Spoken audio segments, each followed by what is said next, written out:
अस्सलामुअलैकुम नाज़रीन, Urdu TV channel में खुश आमदीद। व्यूअर्स, ड्रामा सीरियल मेहरपोश की एपिसोड 17 में आप देखेंगे मेहरू की वालदा के पास एक खातून मेहरू के लिए एक रिश्ता लेकर आती है और साथ ही वो उसकी वालदा को समझाती है तुम अपनी बेटी का वक्त जाया कर रही हो, पहले ही उसे दाग लग चुका है।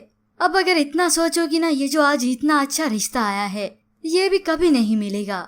और मेहरू इस खातून की गुफ्तगू सुन चुकी है, जिसके बाद मेहरू अपनी वालदा से साफ कह देती है, अम्मी एक बात कह दूं मैं आपसे, मैं दोबारा तजुर्बा नहीं करूंगी। आप चाहे जिस तरह से भी मुझे कायल करने की कोशिश करें, मैं अपनी जगह से नहीं हिलूंगी।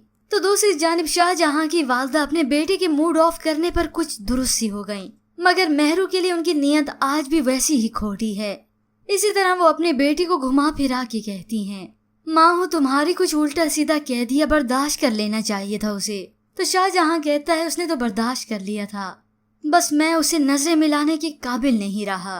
तो अब उसकी वालदा कहती हैं, इसीलिए तो मैं इस घर के दरवाजे हमेशा के लिए खोलने का सोच रही हूँ।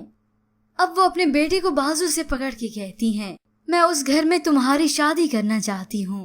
ये सुनते ही शाहजहां बहुत ही खुश हुआ और ख्वाबों की दुनिया में चला गया, जहाँ सिर्फ मेहरू और शाहजहां था। मगर इसके बाद व्यूअर्स आया इस ड्रामे की कहानी में ट्विस्ट, जब मेहरू कमरे में अकेली थी और उसी वक्त एक आदमी पिस्तौल तान देता है उस पे। उसने डरते हुए पीछे मुड़कर देखा तो एक शख्स नकाब पोश है और उसी वक्त डर के मारे उसके हाथ से गिलास छूट गया।